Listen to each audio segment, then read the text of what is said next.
Welcome to our channel. We are so glad you found your way here. Let us help you fall asleep. Let's begin with the Flagrumer's bite, the heavy Roman cost of disobedience.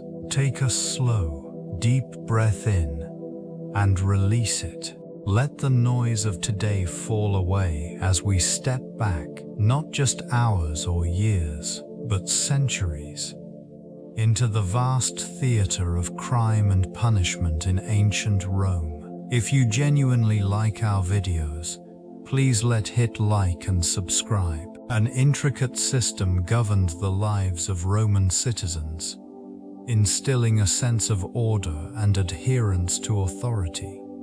This discipline was deeply rooted in societal norms, emphasizing loyalty and compliance. The military played a pivotal role in this framework, where strict regulations defined conduct. Soldiers faced severe punishments for insubordination, reflecting a broader cultural expectation of obedience. In civilian life, a similar ethos prevailed, reinforced through legal and social mechanisms. The Roman legal system deemed disobedience as a threat to societal stability, thus enforcing penalties that served as deterrents. These measures were not arbitrary but aimed at maintaining the integrity of the empire. Public displays of discipline underscored the gravity of defiance, creating a collective consciousness that valued conformity. The Flagrum, a tool of discipline, became emblematic of this harsh reality. Its use was not merely punitive. It symbolized the lengths to which Rome would go to preserve order. This implement served as a reminder of the consequences faced by those who challenged established authority. The psychological impact of such measures extended beyond the individual, affecting families and communities, reinforcing a culture of compliance.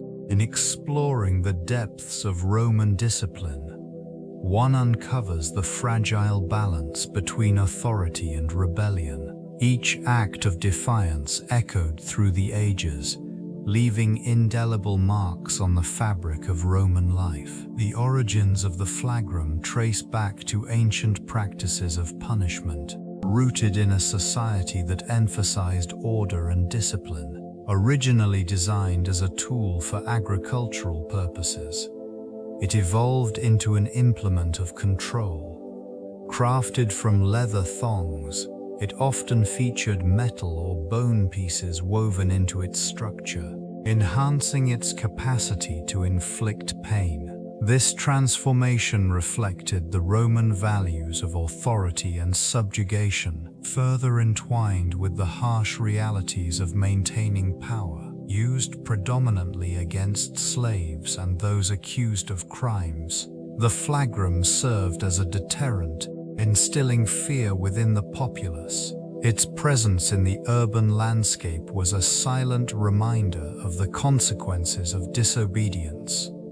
Courts would frequently endorse its use, legitimizing physical punishment as a means of societal correction. The sheer brutality of its application was both a reflection of Roman law and an assertion of dominance. In the military, the Flagrum found a distinct purpose, enforcing discipline among troops. Soldiers, aware of the consequences of insubordination, were subjected to its lashings as a means of maintaining order. Each strike became a manifestation of the empire's unyielding grip on its subjects, echoing through the barracks and onto the battlefields. The Flagrum, then, became more than a tool. It symbolized the relentless pursuit of control within the vast expanse of the Roman Empire. The design of the Flagrum was meticulously crafted, reflecting its dual purpose as both a tool of punishment and a symbol of authority. Typically constructed from durable materials, it featured a wooden handle, often made from sturdy hardwood such as oak or ash. This choice ensured a firm grip, allowing the wielder to exert significant force. The handle was usually around 1 meter in length, providing a sufficient leverage point. Extending from the handle were multiple thongs, commonly made from leather, which varied in thickness and length. These thongs were often braided or twisted to enhance their effectiveness, increasing both the sting and the psychological impact during the act of punishment. The number of thongs could range from 3 to 8, each capable of inflicting severe pain upon contact. This variation allowed for a degree of customization, catering to the specific needs of the punisher. In some instances, metal tips or elements were added to the thongs, intensifying the flagrum's capacity to inflict damage. The sound of its crack could instill fear, serving as a reminder of the consequences of disobedience. Through these design elements, the flagrum became an integral part of the Roman apparatus of control, embodying the empire's unyielding grip over its populace and the severe repercussions of defiance.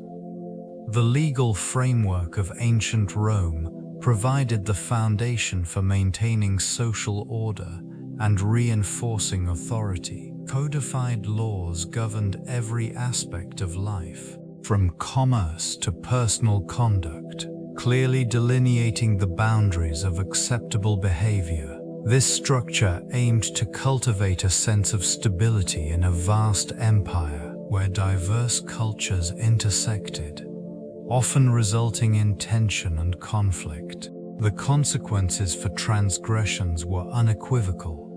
Punishments were designed to not only penalize the individual, but also to serve as a deterrent for the wider community.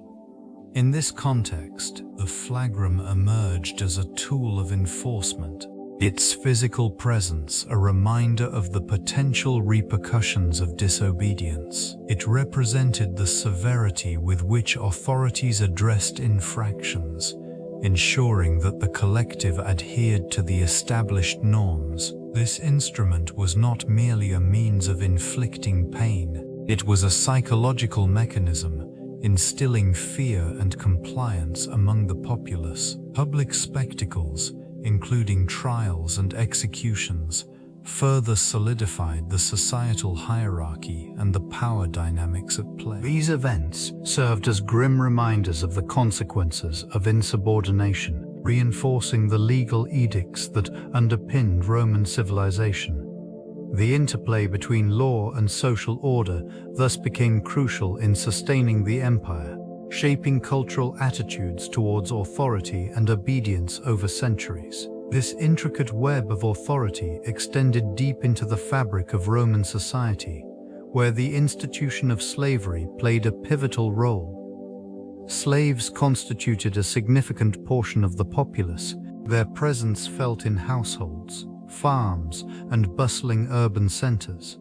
This dependence on servitude not only facilitated economic productivity, but also reinforced the power dynamics that governed social interactions. In this environment, slaves were often viewed as mere commodities, devoid of personal agency. Their labor sustained agriculture, mining, and domestic services, creating a foundation for wealth accumulation among the free citizens. The legal framework surrounding slavery permitted brutal treatment, yet it also provided pathways for manumission, offering a glimpse of social mobility, albeit limited. The integration of slaves into various facets of daily life fostered complex relationships between masters and their subjugated. Some slaves achieved notable status through skills in craftsmanship or education, even becoming trusted managers or tutors. These individuals contributed to the cultural and intellectual life of the empire, highlighting a paradox within the system. Revolts and resistance, though infrequent, punctuated this societal structure, reflecting the tensions inherent in such a relationship. The threat of rebellion loomed, reminding the elite of the fragile balance between power and oppression. This dynamic underscored the broader implications of slavery, shaping Rome's identity and legacy throughout history. The nature of disobedience within the context of Roman society reveals complex layers of meaning and consequence, defined as the refusal to conform to established authority. This act permeated various aspects of life in ancient Rome. It encompassed not only the overt actions of slaves and laborers, but also the subtle dissent of citizens against imperial decrees. The implications of such defiance ripple through the fabric of social order, directly challenging the structures that upheld the Republic and later the Empire. When disobedience manifested among the enslaved, the repercussions were severe and often brutal. Punishments served as deterrents, yet the very existence of rebellion highlighted the inherent tensions within a system reliant on subjugation. These manifestations ranged from passive resistance to full-scale uprisings, each contributing to a narrative of resistance that would echo through generations. Among the free populace, disobedience took on a different character, intertwining with political machinations and philosophical debates. The voices of dissenters, philosophers, and politicians alike questioned the legitimacy of authority and the moral ramifications of compliance. Such discourse often led to shifts in public perception and policy. In this realm of complex interactions, disobedience was not merely a reaction, but also a catalyst for change, shaping the very identity of Rome itself. The othered self, this culture of disobedience permeated various strata of society, revealing the intricate relationship between authority and the populace. It affected not only the political landscape, but also the arts, religion, and daily life. The voices of dissent echoed through the forum, where orators utilized the power of rhetoric to challenge the status quo. This exchange fostered a vibrant atmosphere of debate, allowing new ideas to flourish amid rigid traditions. In the realm of literature, the works of poets and playwrights captured the essence of societal unrest. Their narratives often reflected the struggles of the common citizen, who wrestled with the heavy hand of imperial rule. Comedies and tragedies alike explored themes of defiance, inviting audiences to reflect on their own circumstances within the larger narrative of Roman identity. Religious practices also evolved in response to acts of disobedience. Rebellions sometimes prompted shifts in worship, with new deities gaining prominence as symbols of resistance. The adaptation of rituals served as a means for communities to assert their beliefs and values, reinforcing their collective identity in the face of oppression. Through these various expressions, disobedience left an indelible mark on Roman culture. It became a crucial mechanism for societal reflection and progress, illustrating the complex dynamics of power, identity, and human resilience that defined this ancient civilization. The flagrum served not merely as an instrument of punishment, but also emerged as a potent symbol of authority within the Roman Empire. This implement, often associated with the enforcers of law, represented the intricate relationship between subjugation and governance. Its presence in public spaces underscored a societal contract, where obedience was demanded, and transgression met with immediate repercussions. In the hands of a lictor, it conveyed a message of control, reinforcing the hierarchy that permeated every aspect of Roman life. The act of wielding the flagrum unleashed a duality of fear and respect, creating a boundary that delineated the powerful from the powerless. This dynamic extended beyond mere physicality. It encapsulated an ideology that underpinned the empire's vast reach. The also quasi fast the figuration were profound. The anticipation of punishment fostered compliance, while the occasional spectacle of punishment served as a reminder of the consequences of dissent. Such displays were not solely punitive, but acted as a reinforcement of societal norms, shaping collective behavior in a manner that preserved order. Within the fabric of Roman civilization, the Flagrum embodied the paradox of authority. It was both a tool for maintaining peace and a mechanism that reflected the ever-present tension between control and rebellion, ensuring that the legacy of power dynamics remained etched into history. The psychological implications of punishment reveal the depths of human behavior and societal order. The Flagrum served not merely as an instrument of physical pain, but as a profound symbol of authority. Its use instilled fear, ensuring compliance and discouraging dissent. This method of control functioned within the psyche of both the enforcers and the subjugated, creating a landscape where obedience was the only viable option for survival. Historical records indicate that punishment with the Flagrum often accompanied public displays. The visibility of such acts reinforced the consequences of disobedience, embedding the fear of retribution within the collective consciousness. In moments of unrest, this implement became a relentless reminder of the power wielded by those in authority. Each strike was designed to communicate a message, transcending the immediate physical impact to instill a lasting psychological effect. Cultural narratives surrounding punishment frequently highlight the dichotomy between the oppressor and the oppressed.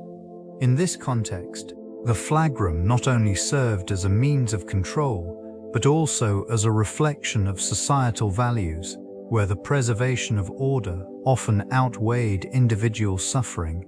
The long-lasting effects on the populace molded a complex relationship with authority, where fear was intertwined with respect, ensuring that the legacy of power dynamics remained a silent but powerful force through generations.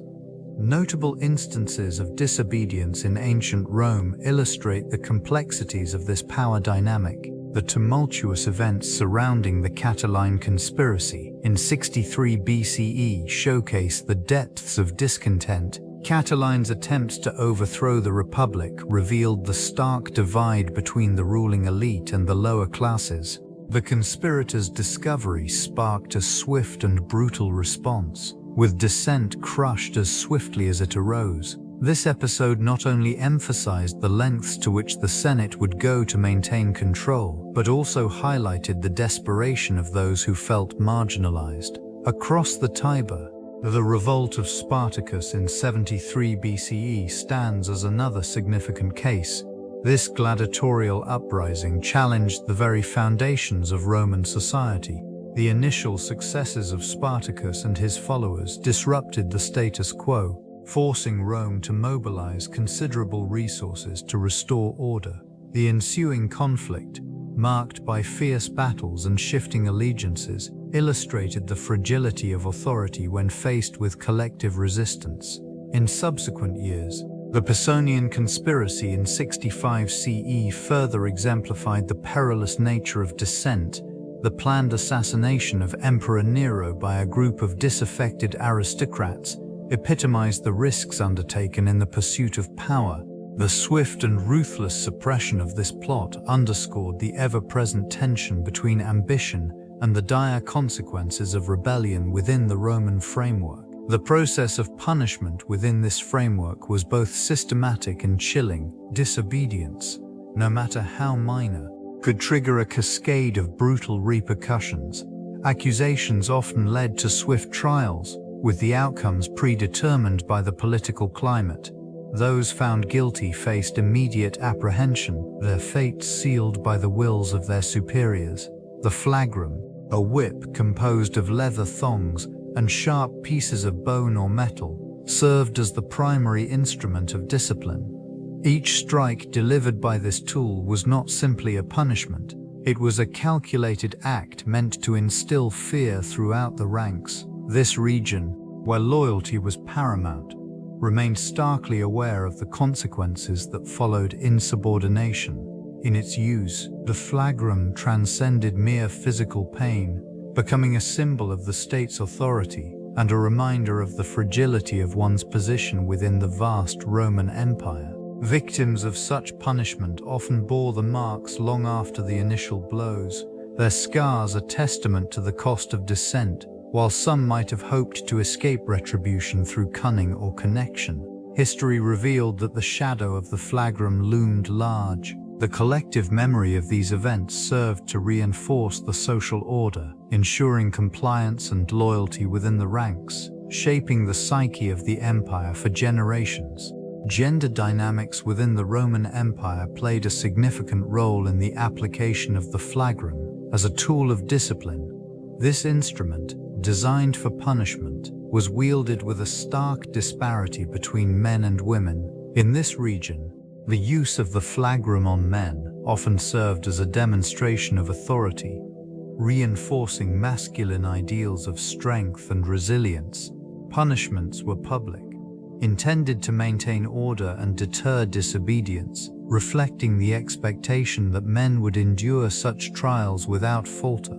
In contrast, the application of the flagrum on women was steeped in social and cultural implications. This method of punishment often reflected a broader perception of femininity, linking it to notions of shame and virtue. The flagrum, when used on women, was not merely a tool of discipline, but a mechanism through which societal norms were enforced. It was a reminder of the expectations placed upon women, emphasizing subservience and compliance. In both instances, the act of punishment transcended the physical. It ingrained hierarchical structures within Roman society, dictating roles and behaviors. The repercussions of such actions echoed through the lives of individuals, shaping identities and relationships. This intricate interplay of power and gender continued to influence the social fabric long after the flagrum faded from use, leaving an indelible mark on the historical narrative of the empire. The military context provided a unique environment for the flagrum's use, where discipline was paramount within the ranks of Roman soldiers. The threat of punishment loomed large, shaping behavior and morale. The flagrum became a symbol of authority, wielded by centurions to enforce order among troops. This instrument, often associated with punishment, was integral in maintaining the cohesion necessary for military operations. Disobedience among soldiers could lead to catastrophic outcomes, not just for the individual, but for the entire unit. It was within this framework that the flagrum's role transcended physical punishment, serving as a psychological tool. Soldiers understood that compliance was not merely about avoiding pain, it was about upholding the integrity and effectiveness of the legion.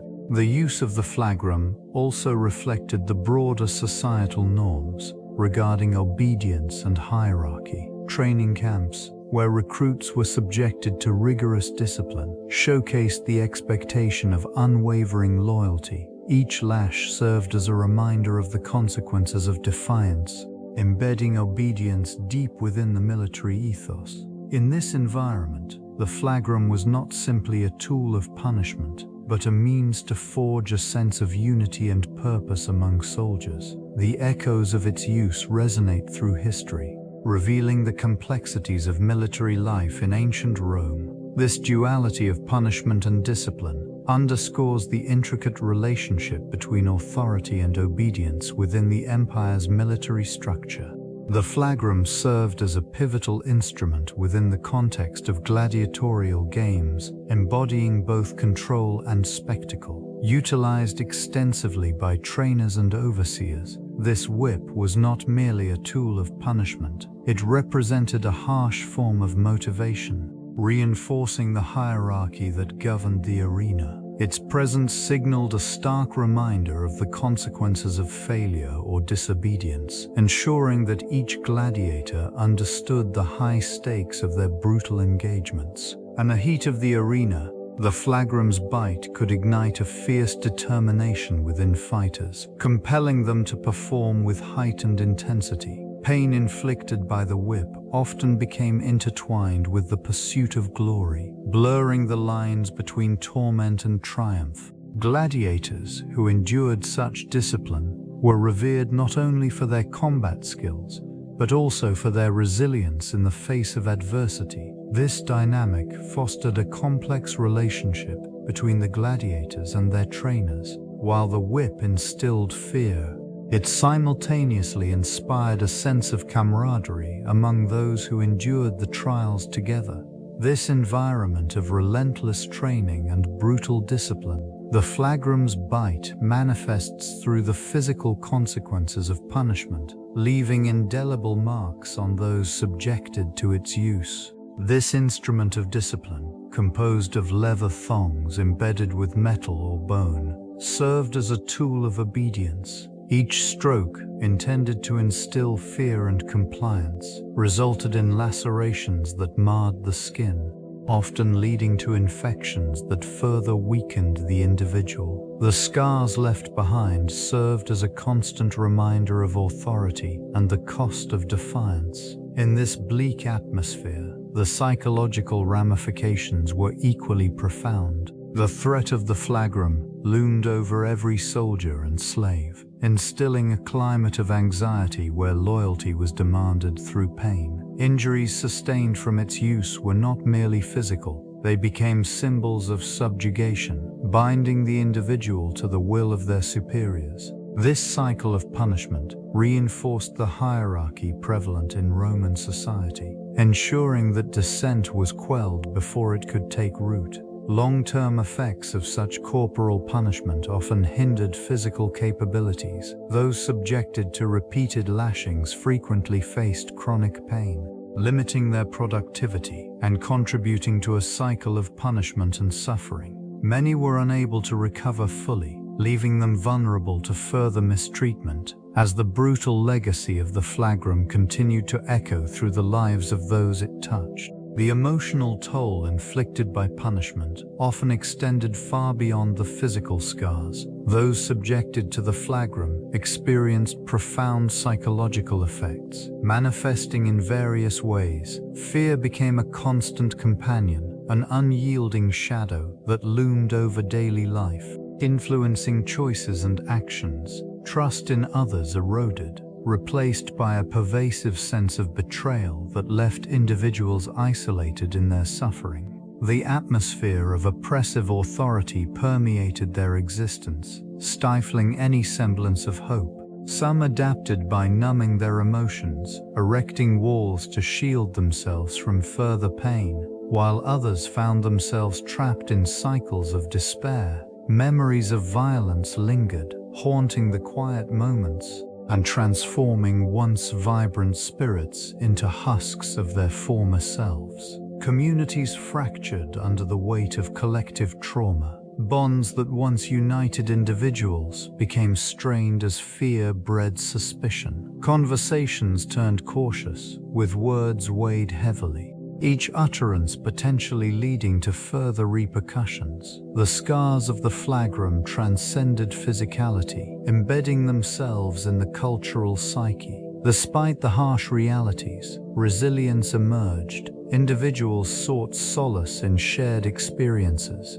forming clandestine networks of support. In whispered gatherings, they exchanged stories, drawing strength from one another, slowly reclaiming their narratives and resisting the debilitating grip of their past. The journey towards healing remains arduous, yet the human spirit endures amidst such stark adversity. The Flagrum, a tool of punishment, embodies not only the brutality of Roman discipline, but also the complex interplay between honor and obedience within society. This instrument, often fashioned with twisted leather thongs, served as a reminder of the severe consequences incurred by those who defied authority.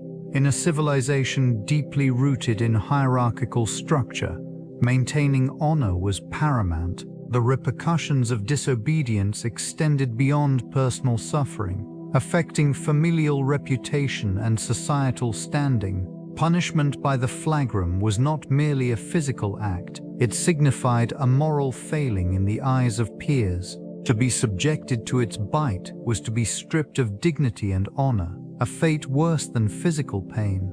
This degradation reinforced conformity as individuals sought to align their actions with societal expectations. The threat of violence ensured compliance, as the fear of punishment loomed large over both citizen and slave alike. Within this context, the concept of honor permeated every aspect of life. It dictated relationships, influenced legal proceedings, and shaped public perception. The collective consciousness acknowledged that to uphold one's honor was to contribute to the strength of the Roman state. This intricate balance between punishment, honor, and social order reveals the profound depths of human behavior within a civilization that valued loyalty above all else. Public spectacle served as a critical instrument in the Roman system of punishment, reinforcing authority while instilling fear among the populace. The display of retribution became a communal event, often drawing immense crowds to witness the consequences of disobedience. Executions, floggings, and other forms of corporal punishment were not merely acts of justice. They were theatrical demonstrations meant to convey the might of the state. These events unfolded in grand arenas, where the architecture itself amplified the experience. Stone columns and expansive seating provided a vantage point for thousands eager to observe the fate of transgressors. The atmosphere was charged, as the weight of collective eyes bore down on those who had defied societal norms. The sentenced individuals, stripped of dignity, became symbols of the consequences associated with betrayal. The elaborate staging involved not only the punishment itself, but also the accompanying rhetoric. Officials often delivered speeches, emphasizing the importance of loyalty and the dire repercussions of disloyalty, thereby reinforcing the ideals that underpinned Roman society. These moments served as powerful reminders, echoing through generations, that the community thrived on the adherence to established order, thereby reinforcing the ideals that underpinned Roman society, marking a clear delineation between loyalty and rebellion. Philosophical perspectives on punishment emerged as a means to understand the complexities of human behavior within this framework of societal order. Stoicism, in particular, offered a lens through which the acceptance of punishment could be viewed as an intrinsic aspect of existence. This school of thought emphasized the importance of virtue, self-control, and rationality, asserting that individuals must confront the consequences of their actions with equanimity. In this region, punishment was not merely about retribution, it was also an opportunity for introspection and personal growth. Suffering imposed by societal norms served as a catalyst for individuals to reflect on their choices and align themselves with the greater good. Stoics believed that enduring hardship could lead to a stronger character and a clearer understanding of one's role within the community. Other philosophical schools, such as Epicureanism, took a different approach. They proposed that the avoidance of pain and pursuit of pleasure could guide moral behavior. In contrast, the harshness of public punishment often clashed with this ideal, creating a tension between personal freedom and societal expectations. The stark realities of these rituals highlighted the struggle to balance individual desires with communal responsibilities, underscoring the complexities inherent in the practice of discipline and its philosophical implications. Authority and responsibility intertwined deeply within the role of the slave master, shaping the dynamics of power in Roman society. This figure wielded significant influence, serving as both enforcer and caretaker, with the burden of governance resting heavily upon their shoulders. In this structure, the slave master was tasked not only with maintaining order, but also with ensuring the productivity and welfare of those under their charge. The emotional toll of such power was profound. It demanded a careful balance between discipline and compassion, a challenge that could lead to harsh treatment when expectations were not met. The repercussions of disobedience were immediate and severe, reinforcing the notion that compliance was paramount. This strict adherence to authority often resulted in a culture where fear overshadowed mutual respect, creating a chasm between enslaved individuals and their masters. Yet, the role also bore the weight of moral responsibility. A master's decisions impacted the lives of many, shaping their experiences and futures. This duality of power and ethical duty created a complex environment where authority was often questioned internally, despite its outward enforcement. In this context, the system functioned as a fragile construct, reliant on the fragile interplay of control, fear, and the occasional flicker of humanity. The legacy of these relationships remains a haunting reminder of the intricate fabric of Roman societal norms. Religious beliefs permeated every aspect of Roman life, shaping moral frameworks and influencing punitive practices. Temples and altars filled urban landscapes, embodying the divine oversight that governed behavior. Deities were invoked in matters of justice, with their will perceived as a guiding force behind the legal code. Transgressions were viewed not merely as infractions against societal rules, but as offenses against the gods themselves, warranting divine retribution. Punishment often reflected this intertwining of faith and law. The severity of a sentence could hinge on the perceived gravity of the offense in both a civic and spiritual context. Rituals accompanied public executions, underscoring the belief that the act served to appease angry deities. These ceremonies aimed to restore cosmic balance and reaffirm the moral order disrupted by wrongdoing. In this region, the practice of scapegoating emerged as a method of communal atonement. Individuals were sometimes sacrificed to channel collective guilt, believed to cleanse the populace of sin. Priests played crucial roles, mediating between the human and divine realms, reinforcing the notion that obedience to both earthly authority and celestial mandates was vital for societal stability. This intricate interplay of religion and punishment left an indelible mark on Roman history, forming a complex narrative interwoven with faith and governance. The repercussions of disobedience echoed through generations, shaping behaviors and social structures. Artistic representations of punishment provide a profound glimpse into the Roman psyche, capturing the stark realities of societal control. These depictions often feature figures in various states of distress, their expressions reflecting the weight of their transgressions.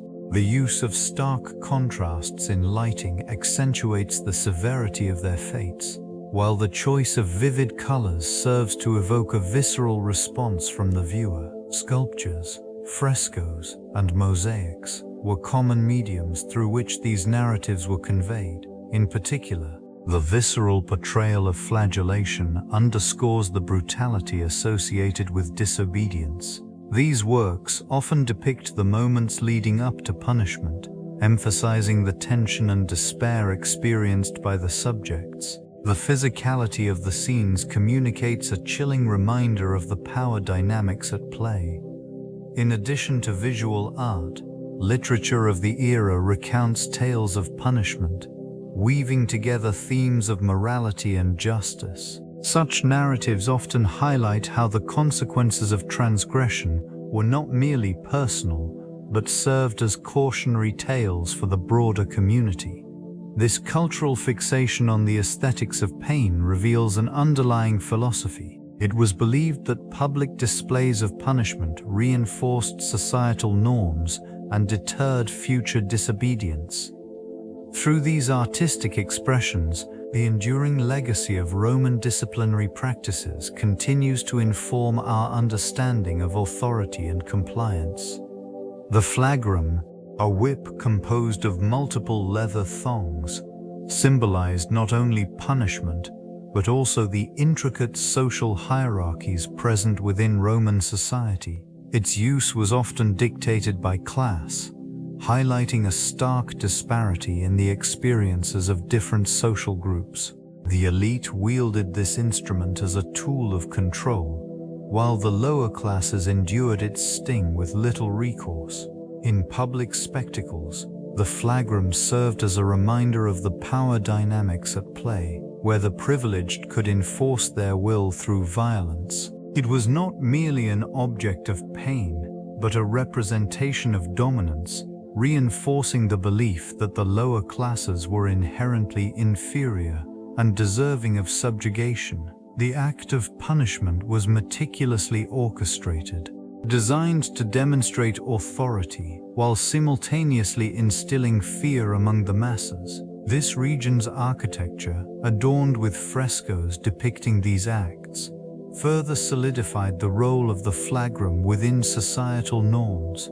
The imagery reinforced the idea that compliance was not merely expected, but demanded, shaping the behaviors of citizens. Yet, such depictions also illustrated the fragility of power. Resistance to authority, though perilous, was a reality that could challenge the status quo. The complex interplay of punishment and societal structure reveals much about the Roman psyche, illuminating the deep-rooted beliefs that governed their civilization. Punitive measures in Roman history evolved significantly over time, reflecting changes in societal values and governance. Initially, punishment was often public and brutal, designed to deter disobedience through fear. Executions and maimings were common spectacles, demonstrating the power of the state and its commitment to maintaining order. These early methods served not only as retribution, but also as a warning to potential offenders. As the Republic transformed into the Empire, the approach to punishment began to shift. Legal frameworks emerged, introducing concepts of proportionality and justice. This transition marked a gradual move toward more structured systems of law, where the severity of punishment was increasingly aligned with the nature of the crime. The introduction of trials allowed for a semblance of fairness, though the outcomes were often influenced by social status and political connections. In this region, the use of exile became a prominent punitive measure for political dissidents, signaling a preference for social ostracism over physical harm. The penal system further advanced with the establishment of prisons, providing a means of confinement that reflected a more nuanced understanding of crime and punishment.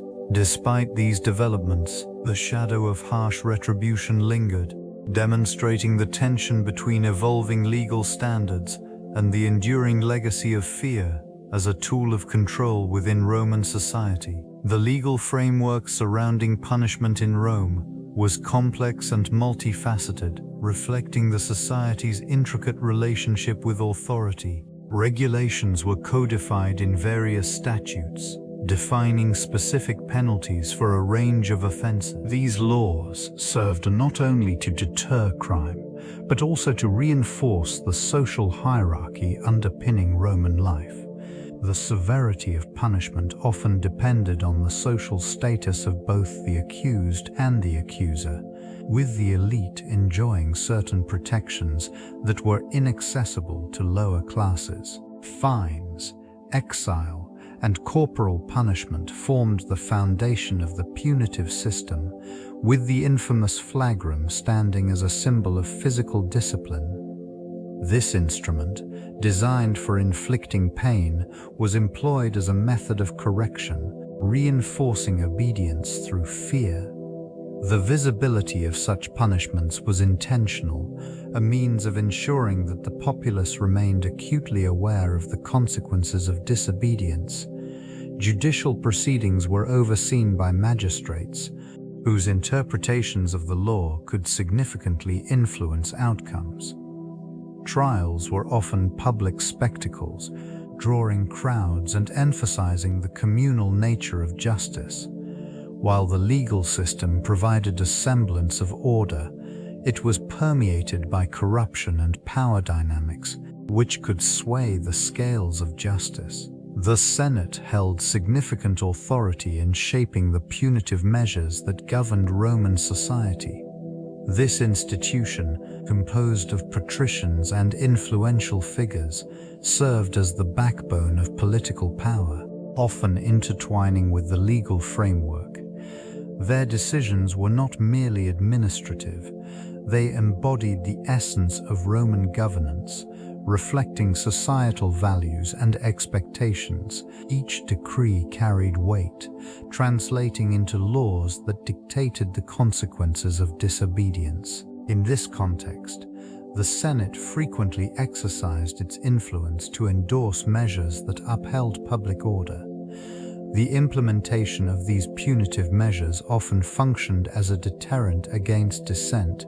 Individuals who strayed from the established norms faced severe repercussions, ranging from fines to more extreme forms of punishment. These actions were justified under the pretext of maintaining stability in an ever-fragile political landscape. The Senate, while a crucial player in this process, also reflected the prevailing attitudes of the elite. This group often prioritized their own interests over the welfare of the broader populace. As a result, the severity of punishments sometimes mirrored personal vendettas or political rivalries, leading to a system where justice was selective rather than universal. Consequently, the Senate's role in enforcing these punitive measures solidified its power, creating an environment where compliance was not merely encouraged but demanded, shaping the very fabric of Roman society. The Flagrum, an implement of punishment, emerged not only as a tool of discipline but also as a significant symbol within Roman literature. References to this device appear in various texts, illustrating its pervasive role in both public and private life. Poets and playwrights often depicted the flagrum as a representation of authority, a means to instill fear and maintain order among the populace. In works by notable authors, the imagery associated with the flagrum evokes a visceral response, reflecting the societal attitudes towards subjugation and obedience. It becomes a motif, illustrating the consequences of disobedience in a world where power dynamics dictated daily existence. The brutal efficacy of this instrument is frequently underscored, emphasizing its physicality and the psychological impact on both the punished and the observers. Historians document its use in various contexts, from military discipline to domestic affairs, reinforcing the notion that compliance was paramount. This pervasive presence in literature demonstrates the normalization of such practices within Roman culture. Characters often faced dilemmas that tested their loyalty and resolve, with the threat of the flagrum looming as a constant reminder of the repercussions of dissent. These narratives served not only to entertain, but also to educate citizens on the expectations of behavior, solidifying the connection between literary expression and societal norms. The presence of informants and spies played a crucial role in maintaining order within society. These individuals, often driven by fear or ambition, infiltrated various circles, gathering information about any form of dissent. This network of surveillance contributed significantly to the overall atmosphere of compliance, fostering an environment where disobedience could swiftly be identified and addressed. I debate all the Swissens died day short to forfestains. Whispers and glances exchanged among citizens were laden with tension. The knowledge that one could be observed heightened the stakes of any expression of dissatisfaction. The constant vigilance of informants ensured that the ruling powers remained aware of potential unrest, allowing them to act preemptively against any threats to the established order. This intricate web of loyalty and betrayal often blurred the lines between friendship and suspicion, Those who chose to report on their peers were sometimes seen as protectors, while others viewed them as traitors, undermining the very fabric of community. The fear of retribution extended beyond immediate consequences, impacting familial relationships and communal bonds. Through these channels of information, the ruling entities crafted narratives that justified punitive measures, reinforcing the notion that disobedience would not be tolerated.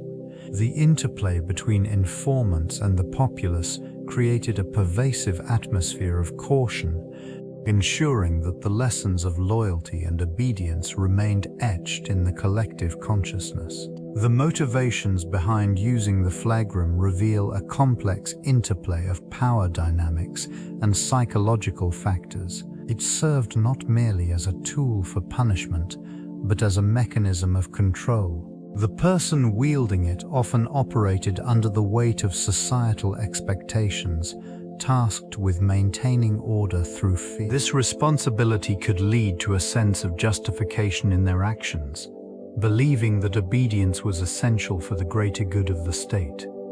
Within this context, the flagrum symbolized authority, embodying the state's will to enforce compliance. The physicality of the punishment evoked visceral responses both from the punished and the onlookers, embedding a sense of dread within the community. Such reactions contributed to the reinforcement of hierarchy, as the punisher often felt empowered by their role, gaining a heightened sense of identity through the execution of discipline. The individual wielding the flagrum may have experienced internal conflicts, struggling between personal morality and societal obligation. This dichotomy could foster a psychological detachment from the act of punishment, allowing for a rationalization that overshadowed empathy. The flagrum, then, became not only an instrument of pain but also a reflection of the societal structure, revealing the intricate relationship between authority and submission, fear and control within this historical framework. Resistance emerged within this framework, taking many forms across the vast expanse of the Roman Empire. Individuals and groups began to push back against the heavy hand of authority, motivated by a desire for autonomy and justice. These acts of defiance, though often met with severe repercussions, illustrated a profound human spirit unwilling to be entirely subdued. Localized uprisings, fueled by dissatisfaction with oppressive governance, rippled through provinces. Notable figures rose, rallying their communities with cries for freedom. The whispers of rebellion echoed through the streets of cities and the fields of rural areas. Where discontent simmered beneath the surface. Stories of these uprisings became part of the cultural lore, passed down through generations as symbols of courage in the face of overwhelming odds. The crucible of defiance was often met with brutal retaliation. The flagrum's bite served as a grim reminder of the price of dissent, yet it also solidified the resolve of those who opposed the status quo. This cycle of rebellion and repression fostered a complex relationship between the rulers and the ruled, deepening the fissures within an already strained society. Even in moments of failure, these acts of resistance contributed to a larger narrative, shaping future movements and ideologies. Each story of defiance added to the collective consciousness, marking a persistent challenge to authority throughout the ages. The flagrum's legacy extended beyond its immediate use, shaping subsequent European punishment practices in profound ways. This implement, with its multiple thongs designed for maximum pain, influenced the methods employed in various judicial systems. The principles of corporal punishment found in the Roman approach continued to echo throughout the medieval period as authorities sought to maintain control through fear and physical retribution. In these times, the use of the whip became commonplace in various contexts, from military discipline to the enforcement of law among the populace. The psychological impact was significant, as the threat of public punishment served to reinforce societal norms and deter disobedience. Torture devices evolved, reflecting a darker understanding of human psychology and the desire for compliance. Different regions adopted variations of the flagrum, adapting its design and application to fit their cultural contexts. The emergence of the cat-o'-nine 9 tails in naval discipline can be traced back to these earlier practices. This method of punishment emphasized not only the physical pain inflicted, but also the public spectacle that accompanied it, reinforcing the power dynamics inherent in societal structures. Over centuries, the reverberations of this Roman tool continued to influence penal codes, shaping attitudes toward justice and punishment. Intertwining authority with the visceral experience of pain and fear, the echoes of this legacy remain, a reflection of humanity's ongoing struggle with power and rebellion. The flagrum, a tool of punishment in Roman society, stands in stark contrast to other methods employed throughout history. Its design, a whip with multiple thongs, often embedded with sharp materials, served not only to inflict pain, but to instill fear. This instrument of discipline operated under a rigid societal framework, where obedience was paramount. In examining the practices of other ancient civilizations, distinct similarities and differences emerge. In ancient Egypt, for instance, corporal punishment was frequently administered through caning, a method less complex yet equally effective in maintaining order. The emphasis in that society lay more on the public nature of the punishment, aiming to deter others from similar transgressions. Similarly, in Mesopotamia, the Code of Hammurabi outlined various punitive measures, including mutilation, reflecting a more severe approach to law enforcement. Contrastingly, the Greek city-states leaned towards ostracism, a political tool that excluded individuals from society rather than physical punishment. This method targeted the political elite, demonstrating a nuanced understanding of power dynamics and social control. Each of these methods provides insight into the cultural and societal priorities of their respective civilizations. While the flagrum epitomized the Roman ethos of discipline and control, other ancient punishments reveal a diverse landscape of approaches to governance and societal order. The flagrum has transcended its historical roots, permeating various facets of popular culture. In literature, it has been depicted as a symbol of authority, often illustrating the harsh realities of subjugation.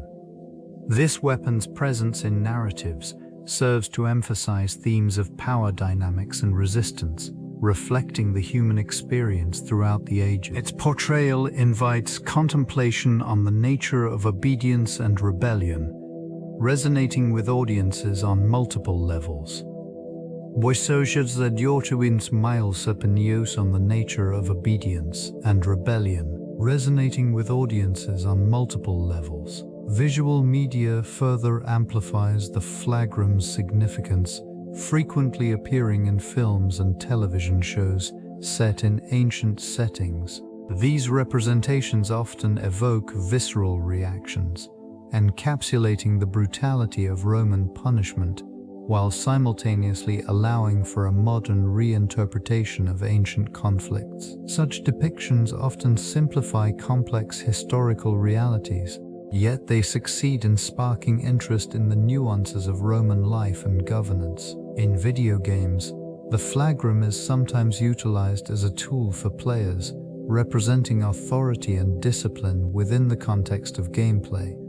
This interaction with history, albeit in an entertainment format, introduces players to the consequences of disobedience, while engaging them in a broader dialogue about power and its implications. Contemporary art also reflects this ancient instrument, prompting discussions about the evolution of punishment and societal control. This exploration of the flagrum demonstrates its lasting impact, serving as a conduit for examining the complexities of human behavior across time. The ethical considerations surrounding punishment in Roman philosophy reveal a profound engagement with the nature of justice and authority. Central to these discussions is the question of moral responsibility and the justification of punitive measures. Philosophers such as Seneca and Cicero grappled with the implications of retribution versus rehabilitation, pondering whether punishment serves to correct behavior or merely to inflict suffering. In this context, the flagrum's use as an instrument of punishment raises significant ethical dilemmas. It symbolizes not only the physical consequences of disobedience, but also the moral implications of enforcing societal norms. The application of such a tool reflects a broader philosophical debate regarding the balance between maintaining order and preserving individual dignity. The role of the state in administering punishment also comes under scrutiny. If the purpose of punishment is to uphold the common good, the efficacy and humanity of methods employed become critical considerations. The tension between authority and compassion surfaces as philosophers question whether the severity of penalties fosters compliance or breeds resentment. Examining these philosophical inquiries within the framework of Roman society offers insight into the enduring complexities of justice. The discourse surrounding the ethics of punishment remains relevant, echoing in contemporary discussions of law, morality, and the ways societies confront disobedience and dissent. With a flagrum, a tool of punishment in ancient Rome, embodies a complex intersection of justice and retribution. Its design, typically featuring multiple leather thongs, served as a striking reminder of authority and the consequences of defiance. This instrument's very existence presents a paradox. While intended to maintain order, it simultaneously raises profound questions about the nature of justice within a society. In Rome, the application of the flagrum was often seen as a necessary deterrent, a means to uphold the law and deter future transgressions. Within this context, punishment was not merely an act of retribution but also a reflection of societal values and the prevailing understanding of justice. The act of inflicting pain carried with it an expectation of restoration, a misguided belief that order could be restored through suffering. Despite its intended purpose, the use of the flagrum often led to discontent among the populace, highlighting the fragility of justice when rooted in fear and pain. The balance between maintaining authority and ensuring fairness became increasingly tenuous as disobedience persisted. The reliance on such punitive measures only deepened the rift between rulers and the ruled. In these moments, the flagrum transcended its physical form, symbolizing a broader struggle within the fabric of Roman society, where justice remained an elusive ideal, often obscured by the shadows of coercion. Within the confines of domestic life, the enforcement of discipline often relied on parental authority, a cornerstone of Roman familial structure. This environment fostered a strict hierarchy, where obedience to parental commands was paramount. The father, as the head of the household, wielded considerable influence over the children, instilling a sense of duty and compliance through both instruction and a farce. At times, fear. Mothers, too, played a crucial role in shaping behavior, guiding their children through social norms and expectations. The weight of familial honor rested heavily on the shoulders of the young, with disobedience regarded not only as a personal failing, but as a stain on the family's reputation. This pressure created a dynamic in which children learned early the consequences of defiance. Punishments for infractions could range from reprimands to physical discipline, ensuring that the principles of obedience were instilled from a young age. These measures were not merely punitive, They served as lessons intended to reinforce social order. Within this framework, the flagrum often emerged as a tool for both correction and deterrence. The pervasive nature of this authority extended beyond familial walls, influencing societal interactions and expectations. Thus, the legacy of parental authority intertwined with the broader mechanisms of discipline and control, reinforcing the ideals of obedience and conformity. In this context, the flagrum served as a potent symbol of authority, wielded to enforce compliance among those who strayed from societal expectations. The application of this instrument revealed much about the prevailing attitudes towards disobedience, often met with severe repercussion. One figure of note, a certain slave who dared to challenge his master, faced the flagrum's bite as a vivid reminder of the consequences of defiance. This punishment was not merely physical. It embodied a societal message that disobedience would lead to suffering. Another case involves a soldier whose actions on the battlefield reflected a disregard for command. His subsequent punishment exemplified the harsh realities of military life in ancient Rome. The flagrum was employed to re-establish discipline and remind all soldiers of their duty. Such incidents illustrate the pervasive nature of control within Roman society, where the threat of punishment loomed over everyday actions. The use of the flagrum extended beyond individual cases, influencing the larger cultural narrative surrounding authority and submission.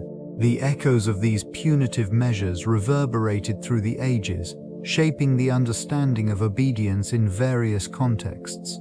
Each strike left an indelible mark, etching lessons into the minds of observers and participants alike. The legacy of punishment within the Roman Empire reverberates through modern legal systems, influencing the principles of justice and discipline.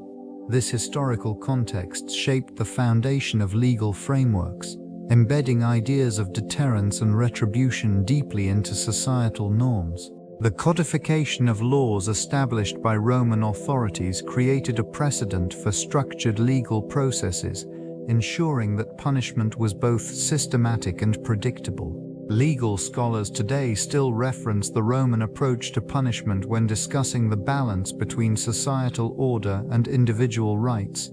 The emphasis on public punishment served not only to penalize offenders, but also to serve as a cautionary measure for the populace, reinforcing community standards and expectations. This principle remains evident in contemporary practices, where the visibility of legal consequences aims to maintain social cohesion. Roman punitive measures, despite their severity, introduced the notion of proportionality in sentencing, a concept that persists in modern jurisprudence. The idea that the severity of punishment should reflect the severity of the crime continues to inform judicial discretion. In this context, the remnants of Roman philosophy can be observed in the ongoing debates surrounding the ethics and effectiveness of punishment. As societies evolve, this historical weight invites reflection on justice, human rights, and the ongoing quest for a balance that honors both accountability and dignity. The shadows of the past linger, shaping the discourse surrounding justice systems around the world. Religious contexts, often intertwined with the use of the flagrum, reveal a complex relationship between discipline and devotion. This instrument, characterized by its multiple thongs, served as a means of penance and purification, intended to evoke spiritual awakening through physical suffering. In various sects, it became a tool for believers seeking to demonstrate their faith, embodying the notion that through suffering, one could attain a closer connection to the divine. In the practices of certain ancient traditions, the act of self-flagellation was believed to mirror the tribulations faced by the faithful, a symbolic sharing in the pain of the divine. Rituals often included communal gatherings where individuals would engage in this act, fostering a sense of unity and collective sacrifice among participants. The flagrum, therefore, transcended its utilitarian purpose, becoming a relic of devotion steeped in historical significance. These rituals created an environment where the physical act of punishment transformed into a spiritual experience, blurring the lines between corporeal discipline and metaphysical enlightenment. Through these practices, adherents sought to cleanse themselves of sin, reinforcing the belief that suffering was a necessary precursor to redemption.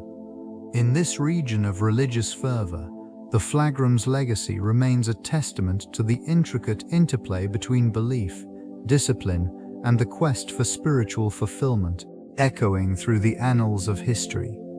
The intersection of punishment and education in ancient Rome reveals a complex relationship where discipline served as both a corrective measure and a pedagogical tool. In this society, the role of the master extended beyond mere authority. It encompassed the responsibility of shaping the character of their charges. It was believed that through rigorous training and the imposition of physical discipline, individuals would not only learn obedience, but also cultivate virtues deemed essential for societal harmony. The educational practices of the time often included harsh methods, reflecting the prevailing belief that pain could lead to enlightenment. This duality between reprimand and instruction manifested in various forms, from the classroom to the military barracks. In such environments, the severity of punishments was carefully calibrated to instill respect and compliance, reinforcing the social hierarchy that governed daily life. These methods produced a generation molded by a strict adherence to authority, yet paradoxically, they also fostered intellectual growth. Scholars arose from backgrounds marked by harsh discipline, contributing to the rich philosophical and literary heritage of the empire. The legacy of these practices echoes in the writings of figures like Seneca and Cicero, who examined the moral implications of such educational methodologies, highlighting the enduring tension between authority and personal development within Roman culture. The role of women in enacting punishment within Roman society reveals complex dynamics of power and obedience. Women, particularly those of higher status, often wielded authority in domestic spaces, influencing the enforcement of discipline among slaves and children. This influence is evidenced in historical accounts of matriarchs who exercised control over their households, utilizing various methods of correction to uphold societal expectations and personal standards. In many instances, this authority extended to the management of punishment, where the application of discipline was seen as a reflection of family honor. The act of administering punishment, while often delegated to male figures, was also embraced by women, especially when men were absent due to military pursuits or political duties. This duality placed women in a position of both enforcer and caretaker, reinforcing their pivotal role in maintaining order within the family unit. The legal framework surrounding women's authority in matters of punishment was intricate. While women lacked formal power in the public sphere, their influence in private domains allowed them to shape moral and social narratives. Consequently, the perceptions of female authority in punishment practices contributed to broader discussions about gender roles in Roman culture, revealing the nuanced interplay between societal expectations and individual agency. This interplay formed a crucial aspect of the Roman experience, reflecting the complexities of discipline and morality in a multifaceted civilization. The cultural significance of the Flagrum extended beyond mere punishment, shaping perceptions of identity and citizenship within the Roman Empire. This implement, often associated with authority and control, served as a stark reminder of the consequences of disobedience. For many, the sight of it invoked a deep-seated understanding of one's place within the societal hierarchy. It represented the fine line between loyalty and transgression, intricately woven into the fabric of Roman life. And this environment, The flagrum was not solely an instrument of fear, but also a symbol of belonging to a greater entity. The act of punishment, when administered justly, reinforced the values of discipline and order that were foundational to Roman citizenship. It articulated a shared understanding of responsibility among citizens, emphasizing that adherence to laws ensured stability and prosperity. These dynamics were particularly evident in the military, where the flagrum became emblematic of the rigorous training and unwavering loyalty expected from soldiers. Disobedience in this context was not just a personal failing, it threatened the collective strength of the legion and, by extension, the empire itself. The cultural resonance of the flagrum thus transcended its physical form, embedding itself in the consciousness of Roman society as an enduring representation of the balance between authority and the ideals of citizenship. Exerting control over the populace required a blend of psychological and physical tactics. The flagrum, with its multiple thongs and embedded metal pieces, served as more than a mere instrument of punishment. It symbolized the omnipresence of authority, instilling a pervasive sense of fear among the citizenry. This tool was often employed publicly, reinforcing the consequences of disobedience through public displays of discipline. Such actions were meticulously orchestrated to deter dissent and maintain order within the ranks of society.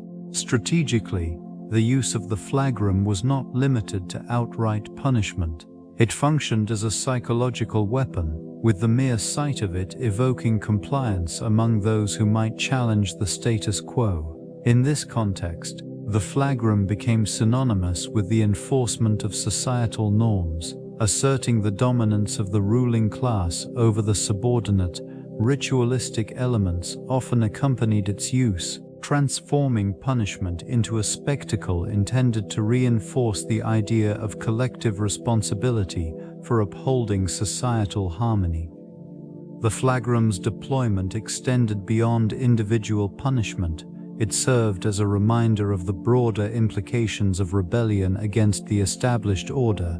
The echoes of its use reverberated through the streets of ancient Rome, shaping the behaviors and attitudes of citizens, instilling an unwavering allegiance to the structure of power that governed their lives. Suffering held a profound cultural significance within Roman ideology, intertwining with concepts of virtue, discipline, and societal stability. It was not merely a consequence of punishment, rather, it was viewed as an essential aspect of personal and communal identity. The acceptance of pain and hardship was often celebrated in literary works, where figures like Cato and Seneca extolled the virtues of resilience in the face of adversity. Such teachings reinforced the belief that enduring suffering could lead to moral fortitude and elevated status among peers. This region revered the Stoic philosophy, emphasizing self-control and rationality as pathways to true strength. The embrace of suffering was further echoed in public spectacles, where gladiatorial contests and executions served as both entertainment and a reminder of the consequences of disobedience.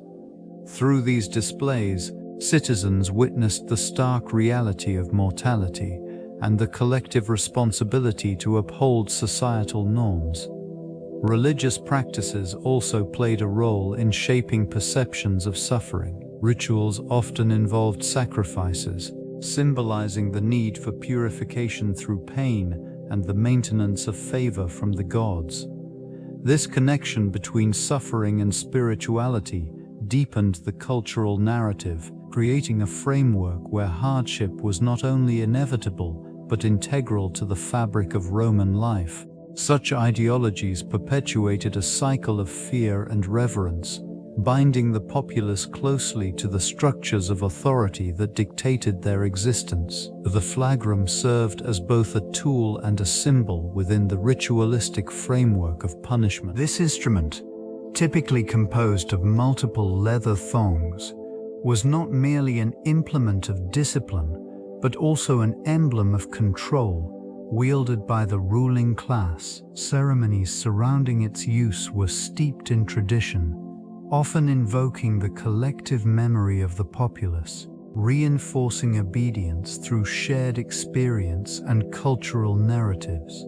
Rituals unfolded in public arenas, where the act of punishment transformed into a spectacle. The presence of the flagrum heightened the tension, eliciting a visceral response from onlookers. Each strike echoed not only the physical pain inflicted, but also the psychological reinforcement of societal norms. The community witnessed the consequences of disobedience, thus perpetuating a collective understanding of authority. The solemnity of these events was punctuated by chants and proclamations from figures of power, reinforcing the legitimacy of the actions taken. Symbols of status adorned the perpetrators, further emphasizing the gravity of the transgression. The flagrum, in this context, transcended its material form, becoming a conduit for the enforcement of order. Such ceremonies, steeped in historical significance, left indelible marks on the cultural landscape. They established a shared consciousness regarding the delicate balance between authority and subjugation, shaping societal values for generations to come. Public opinion often served as a significant force in the evolution of punitive practices within the Roman Empire. This collective sentiment influenced both the enactment and the perception of the laws governing behavior. It was through the voices of the populace that the consequences of disobedience were articulated, reflecting a broader understanding of justice and retribution. The moral fabric of society dictated the severity of punishments, creating a relationship between the governed and their rulers. As dissent emerged, it was the will of the people that shaped responses to transgressions. In this context, the flagrum, a whip used for punishment, became emblematic of the empire's stance on authority. It was not merely a tool of physical chastisement, but a symbol of the societal agreement on maintaining order. Public outcry could lead to either increased harshness or a call for reform, demonstrating the dynamic interplay between authority and the governed. In this intricate landscape of legality and morality, the voices of citizens became a catalyst for change. Officials were often compelled to weigh the opinions of their constituents against the imperatives of governance. The consequences of disobedience were not only punitive, but also reflective of a society grappling with its own values, forever shaping the nature of authority in the Roman world. The flagrum, a whip designed for discipline, served as a prominent symbol of authority within Roman society. Typically crafted from leather and frequently adorned with metal tips, its very design facilitated a harsh application of punishment.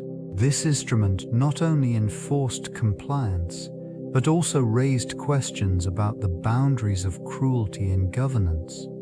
The act of wielding it became a controversial topic among lawmakers and philosophers alike, igniting debates regarding moral limits. Unhurried the piling helix. In this context, the flagrum represented not just a means of punishment, but a reflection of deeper societal values. Critics of its use argued that such brutality undermined the essence of Roman civilization, which prided itself on order and justice. The heavy-handed application of the flagrum highlighted a paradox. While it was intended to maintain discipline, it often fostered resentment and fear among the populace. This region experienced a notable tension between the enforcement of laws and the ethical implications of their execution. The discourse surrounding this weapon revealed a complex relationship between authority and empathy. Some advocated for reform, suggesting alternatives that would align more closely with humanitarian principles. Yet, the entrenched traditions surrounding the Flagrum proved resilient, preserving its place within the fabric of Roman life. This ongoing struggle portrayed the duality of power and compassion, marking a significant chapter in the history of governance. Art and punishment intertwined in ways that conveyed messages far beyond the spoken word. In this region, sculptures served as both aesthetic marvels and stark reminders of authority. Stone figures, meticulously chiseled, depicted the consequences of disobedience, their expressions frozen in time. Each contour and feature conveyed a sense of inevitability, a silent admonition to those who might defy societal norms. The artisans understood their role in this narrative, crafting pieces that were not merely decorative, but imbued with moral lessons. Mosaics complemented these sculptural narratives, their intricate patterns illustrating scenes of order and chaos. Colorful tiles formed vivid representations of both triumphs and transgressions, capturing the spectrum of human experience. Those who walked across these floors absorbed the messages embedded within each design, reinforcing the notion that deviation from established conduct would not go unpunished. The choice of imagery spoke volumes. Victorious leaders stood tall, while the defeated were rendered in a less flattering light. This juxtaposition was intentional, serving to consolidate power through visual storytelling. The resulting artworks functioned as a dual system of communication, merging creativity with a somber reminder of the consequences faced by those who dared to challenge authority. In this intersection, the very essence of civilization was articulated, preserving the delicate balance between fear and reverence for governance. Archaeological discoveries have unveiled the Flagrum, a tool emblematic of discipline within Roman society. Its presence in various ruins indicates a structured approach to maintaining order, reflecting both authority and submission. Fragments of these implements, often made from leather and designed to inflict pain, suggest a methodical use in criminal punishment and military training. The design typically featured multiple thongs, each capable of delivering a sharp sting, serving as a means to enforce compliance. Excavations at sites associated with military encampments reveal numerous flagra, often found alongside other disciplinary artifacts. These remnants provide insight into the psychological impact on those subjected to its use, illustrating a calculated mechanism for instilling fear. The wear patterns observed on discovered specimens indicate frequent use, highlighting the pervasive nature of such practices. Analysis of historical texts complements these findings, detailing instances where the Flagrum played a role beyond mere punishment. It was invoked as a tool for maintaining discipline within the ranks, reinforcing the overarching authority of commanders. This connection between physical instruments and the societal hierarchy emphasizes the intricate relationship between power and control in ancient Rome. Such investigations contribute to the broader understanding of Roman governance, illustrating how instruments of discipline were not merely tools of punishment, but integral components of a complex social structure. Disobedience and treason in Rome were intricately linked, reflecting the delicate fabric of loyalty that underpinned the empire. Acts of defiance against authority often carried severe repercussions, as they threatened the stability that the ruling class sought to maintain. The consequences of such actions extended far beyond individual punishment, impacting families and communities, embroiling them in a web of suspicion and fear. This environment cultivated a culture where loyalty was paramount, yet the potential for treason lingered in the shadows. In this region, betrayal could manifest in myriad forms, from insurrection to subtle subversion. The perception of disloyalty was often enough to warrant investigation, fostering a climate of paranoia among citizens. Many individuals would report suspected traitors to the authorities, illustrating the intrinsic danger of dissent. The process of identifying treason was as much about maintaining public order as it was about punishing the offender. The legal ramifications for disobedience were severe, often leading to exile or execution. This system functioned to reinforce compliance and discourage rebellion, ensuring that the power dynamics remained firmly in place. The heavy cost of resistance served as a stern reminder of the consequences of challenging the status quo, embedding a culture of obedience deep within the psyche of Roman society. The ripple effects of these actions continue to resonate through history, shaping perceptions of governance and authority. The psychological profile of disobedient individuals reveals complex motivations and traits that often distinguish them from their compliant counterparts. These individuals frequently exhibit a heightened sense of autonomy, driven by a profound desire for personal agency. This drive can stem from various factors, including socio-economic backgrounds, educational experiences, and inherent personality traits that favor independence and critical thinking. Such individuals may display a tendency towards skepticism, questioning established norms and authorities. This skepticism often fosters resilience in the face of punitive measures, including the Flagrum's bite, which served as a brutal reminder of the consequences of defiance. The internal conflict between compliance and personal belief frequently leads to heightened emotional responses, with many grappling with feelings of alienation or guilt. This emotional landscape can further entrench their resistance, solidifying their stance against perceived injustices. And in certain cases, this profile includes a strong moral compass, wherein individuals weigh their actions against ethical considerations, leading them to challenge authoritative figures. The repercussions of their disobedience often extend beyond personal suffering, impacting communities and influencing future generations. Collective responses to such defiance can vary, sometimes leading to reform and other times to repression, illustrating the enduring complexity of human behavior in the context of authority and control. The Flagrum served as a crucial instrument in maintaining order and stability within the Roman Empire. This implement, zami, often consisting of multiple leather thongs, was employed not merely as a tool of punishment but as a symbol of the state's authority. It represented the mechanisms through which societal norms were enforced, creating an environment where compliance was expected.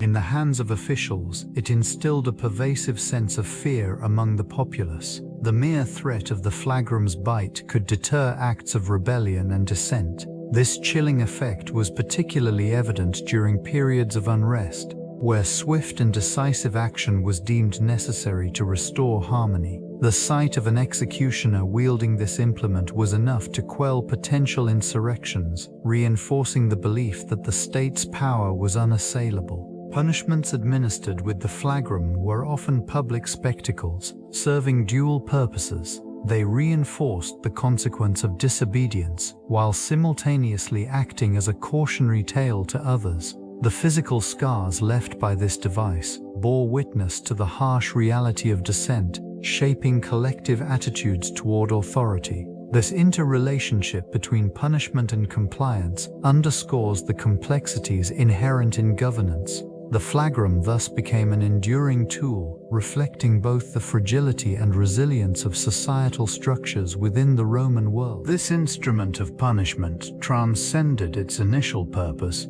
evolving into a symbol of authority and control. Throughout the centuries, variations of the Flagrum emerged, each adapted to the needs of different cultures and contexts. Its influence can be traced through various civilizations, from the Roman Empire to medieval Europe, showcasing the persistent nature of corporal punishment. This tool consistently represented the intersection between power dynamics and societal compliance. In many ancient societies, it served not only as a means of instilling fear, but also as a reminder of the consequences of defiance. The lingering presence of such disciplinary methods speaks volumes about the human condition and the lengths to which societies will go to maintain order. In contemporary discussions surrounding authority and justice, echoes of the Flagrum's legacy are still evident. The principles of punishment and control continue to manifest in various forms, reflecting an intricate relationship between governance and societal norms. The historical context of the Flagrum invites reflection on the evolution of punitive measures over time, revealing the underlying motivations that inform these practices. By examining its endurance, one gains insight into the complexities of human behavior and the relentless pursuit of compliance across different eras.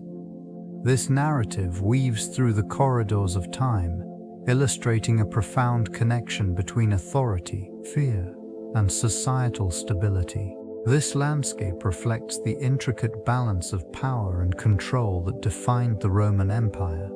Authority manifested through punitive measures served as a tool for maintaining order. The heavy hand of discipline, embodied in the Flagrum, reinforced the hierarchy, instilling a palpable fear among the populace. Disobedience was met with swift retribution, a stark reminder of the consequences that awaited those who dared to challenge the status quo. In this environment, punishment was not merely a response to transgression. It was a calculated act designed to deter dissent. The Flagrum's bite, with its multiple thongs, symbolized the empire's unyielding grip on its subjects. Such measures extended beyond physical pain, embedding psychological fear into the very fabric of society. Each lash echoed a warning, reverberating through crowded streets and echoing in the minds of citizens. This mechanism of control shaped the political landscape.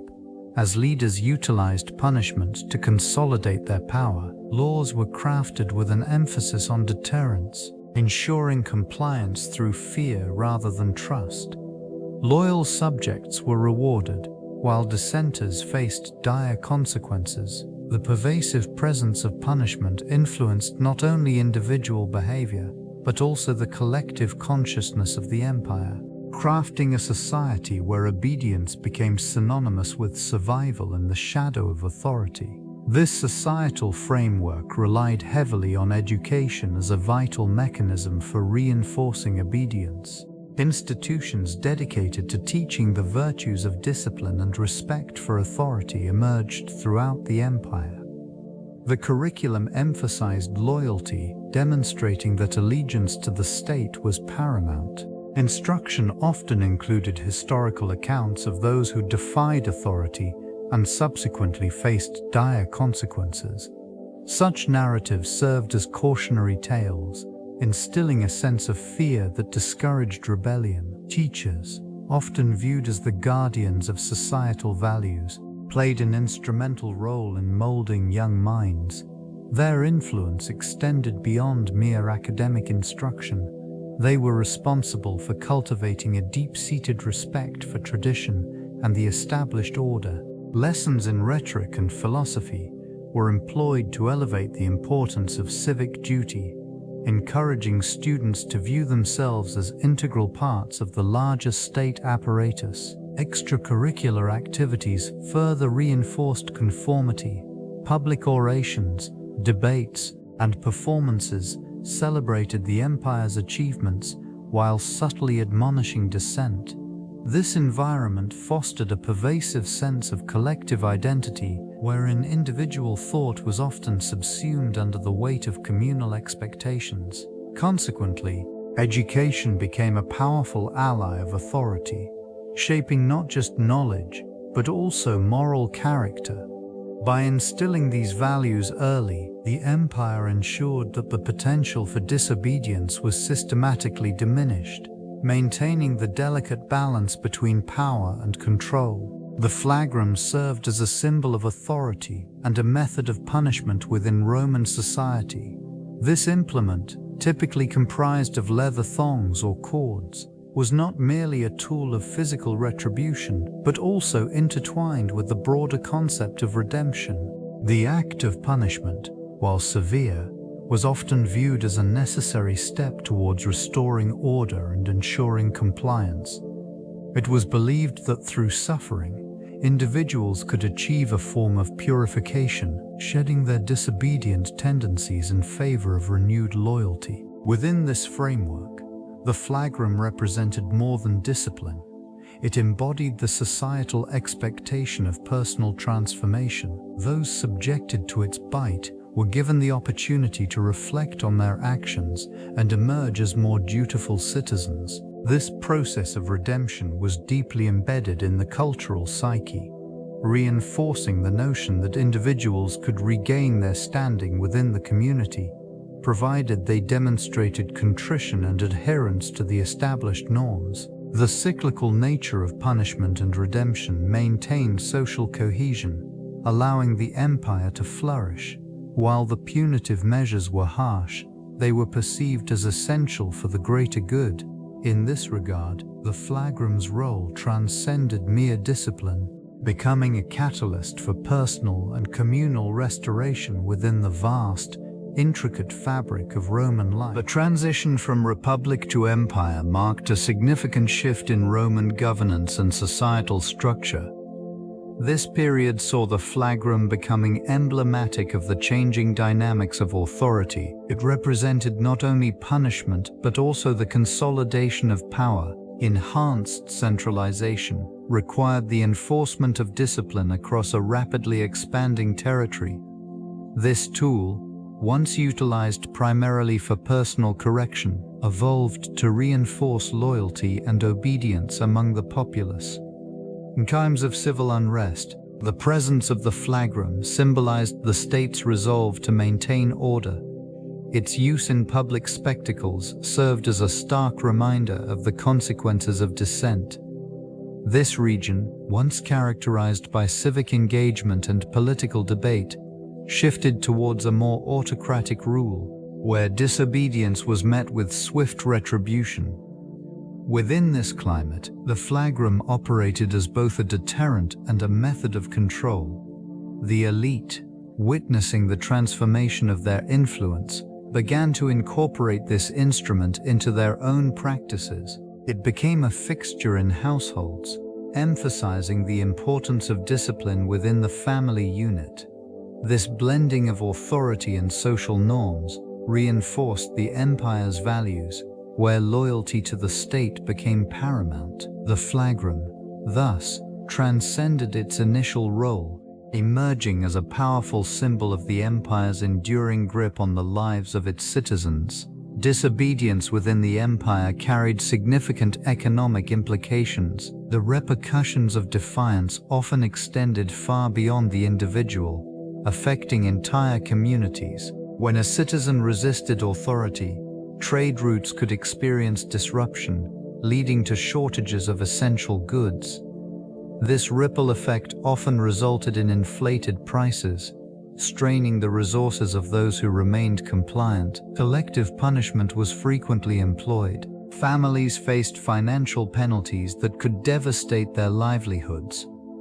Agricultural output also suffered due to unease and unrest. Fields lay fallow as laborers hesitated to work under the threat of punishment. This decline in productivity altered market dynamics, contributing to food scarcity. In urban centers, where populations relied heavily on the flow of goods, the absence of reliable supplies created tension. Merchants, wary of potential backlash, raised their prices further, exacerbating the struggles of the populace. Civic infrastructure experienced deterioration as funds once allocated for public works were redirected to maintain order or suppress dissent. This decline diminished the overall quality of life, affecting education and health services. Cultural institutions, once thriving centers of learning and expression, fell into disarray, stifling innovation and creativity.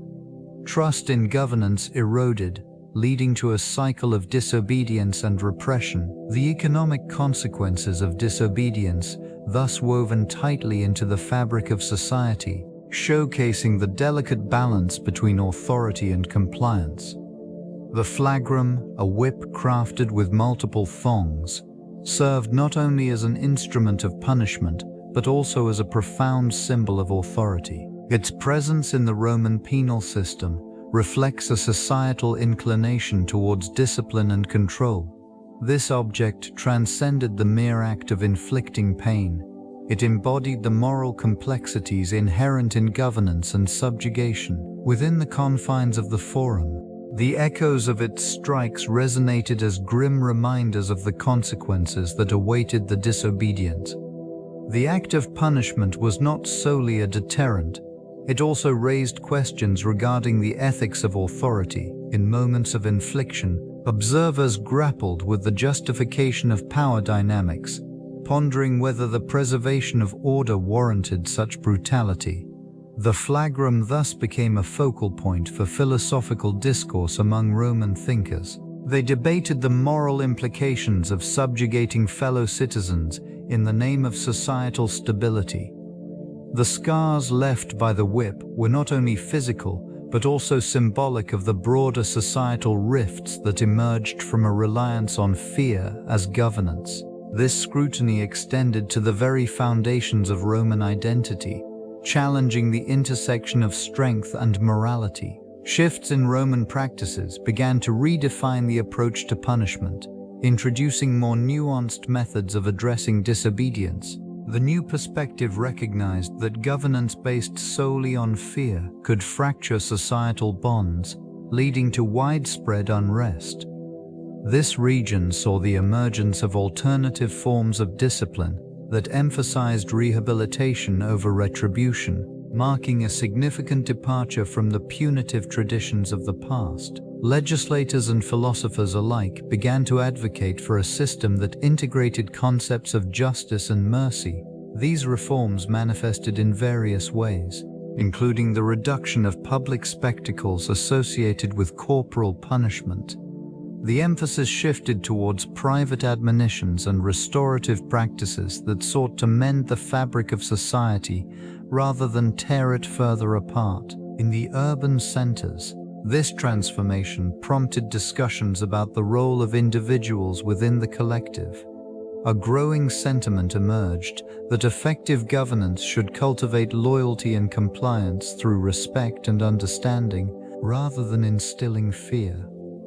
Amidst these changes, the legal framework began to reflect the evolving values of Roman society, introducing protections for the vulnerable and establishing clearer guidelines for punishment. The transformation was gradual, yet its impact reverberated through the corridors of power, signaling a profound reformation in how authority was exercised and perceived. Such shifts would lead to an enduring legacy of physical scars and trauma etched into the bodies of those subjected to the flagrum's bite. This instrument, known for its brutal efficacy, left marks far beyond the immediate pain it inflicted. The whips, often composed of leather with metallic components, created lacerations that symbolized not only punishment, but also a profound psychological toll. Individuals bore the evidence of their disobedience in ways that shaped their lives and identities. Scarring from these encounters served as a constant reminder of authority's reach, manifesting in both visible and invisible wounds. Communities witnessed the transformation of their members as the marks became a testament to resilience intertwined with suffering. In this region, the consequences of defiance were not merely confined to the individual, but extended throughout families and social structures. The trauma, both physical and emotional, reverberated through generations, altering relationships and shaping societal norms. Healing was often a protracted process, clouded by the weight of stigma associated with such marks. The scars became a complex narrative, one that defined boundaries of acceptance and rejection in the eyes of their peers. Those who endured carried the burden of their experiences, navigating a world that often failed to comprehend the depth of their pain. The Flagrum's bite thus left indelible impressions, marking the landscape of human experience with profound implications.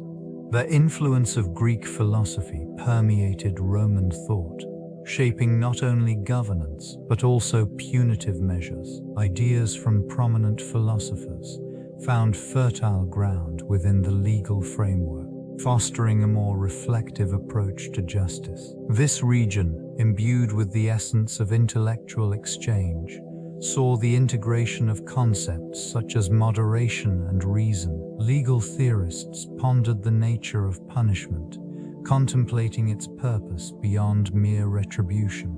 The Stoics, in particular, advocated for a system that emphasized moral improvement rather than the infliction of pain. Their teachings encouraged the view of punishment as a means of education, aimed at transforming the offender's character.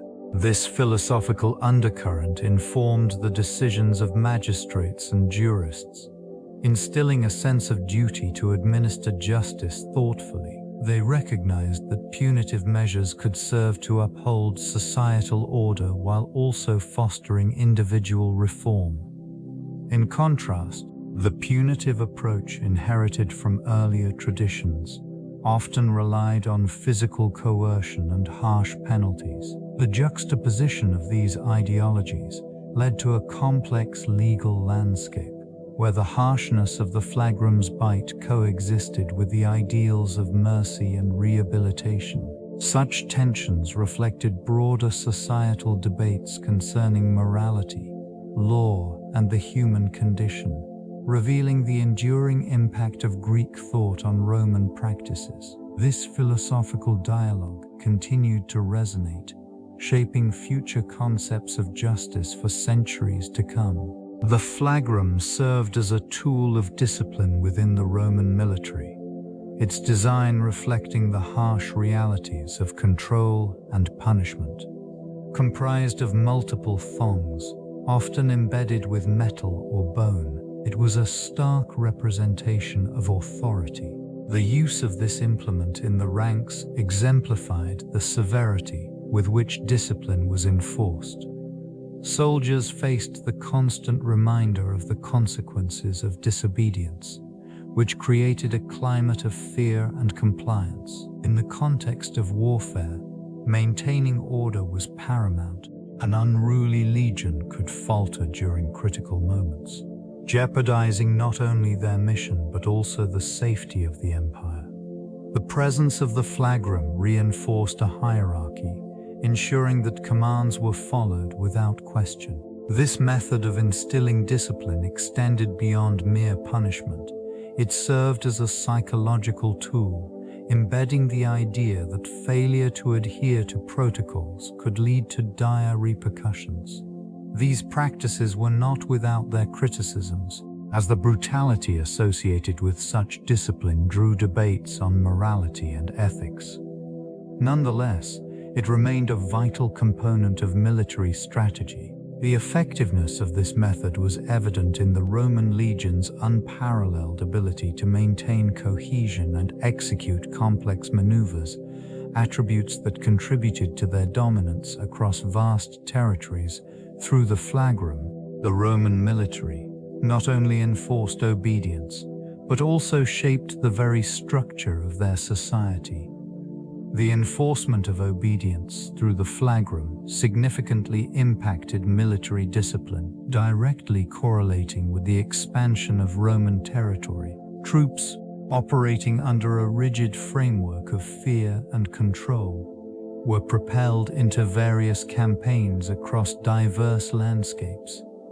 This instrument of punishment served as a reminder of the consequences of failure, instilling a sense of urgency among soldiers as they traversed unfamiliar terrains and faced unknown adversaries. In regions such as Gaul and the Germanic territories, the psychological influence of the flagrum could be observed in the soldiers' resolve. The threat of corporal punishment, fostered a culture of unwavering loyalty to commanders, compelling soldiers to engage fiercely in battles. The expansionist ambitions of Rome thrived on this sense of discipline, as victories often followed the swift and organized maneuvers of these well-regulated legions. Military conquests necessitated control over local populations, and the Flagrum played a role in maintaining order among newly subjugated territories. Its presence was felt in the harsh treatment of dissenters, further entrenching Roman authority. The social fabric of these regions began to intertwine with Roman law, enforced through both fear and the promise of stability, as communities adapted to their new rulers. In essence, the Flagrum was not merely a tool of punishment, but a catalyst for the transformation of cultures, paving the way for vast territorial expansion. Testimonies from historical records reveal the profound effects of the Flagrum on both individuals and communities. Accounts document how it became synonymous with authority, serving as a stark reminder of the consequences of disobedience. Individuals who faced its bite often described a visceral sense of shame and fear, emotions that rippled through society.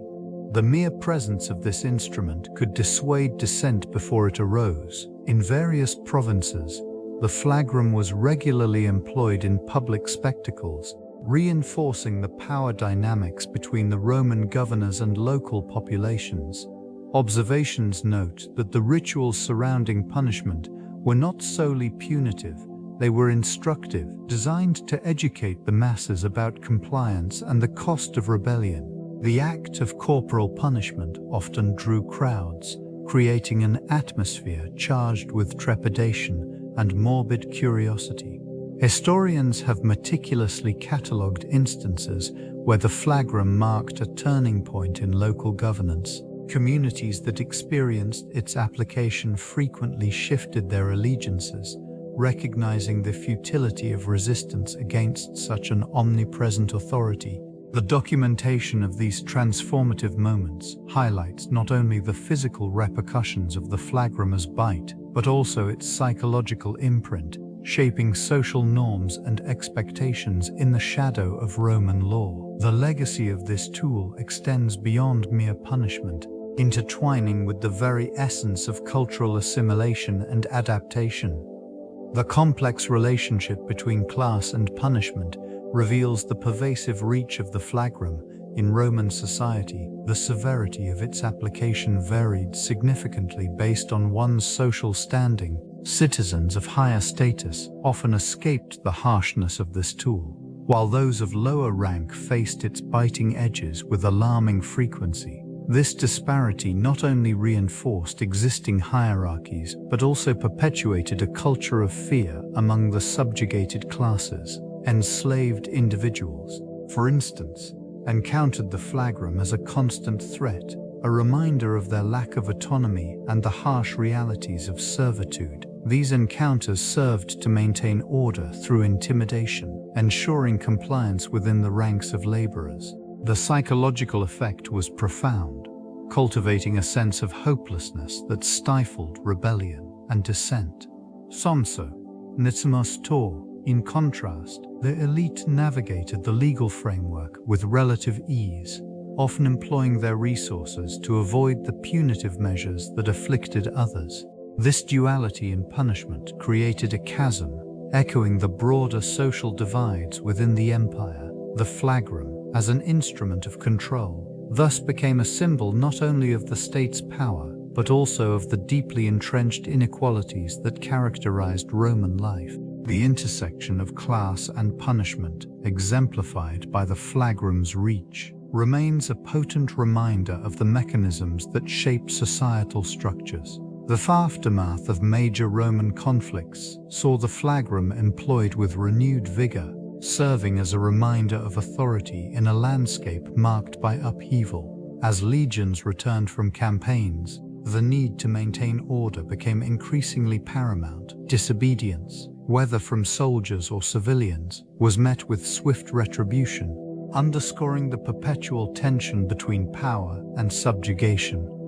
In the aftermath of battles, the flagrum was not merely a tool of punishment, it was a psychological instrument aimed at reinforcing loyalty. Its presence in the barracks and public squares communicated a clear message: dissent would not be tolerated. This period witnessed the flagrum being used to instill fear among the populace, ensuring that the scars of conflict did not translate into rebellion.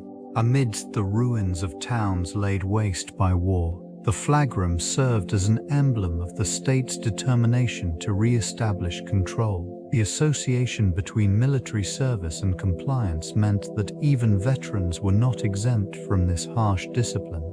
The societal fabric remained fragile, with the ever-present threat of violence lurking beneath the surface. Consequently, the flagrum's application transcended mere physical punishment, embedding itself within the collective psyche of a civilization striving to recover, yet ever reminded of the power dynamics that dictated its existence.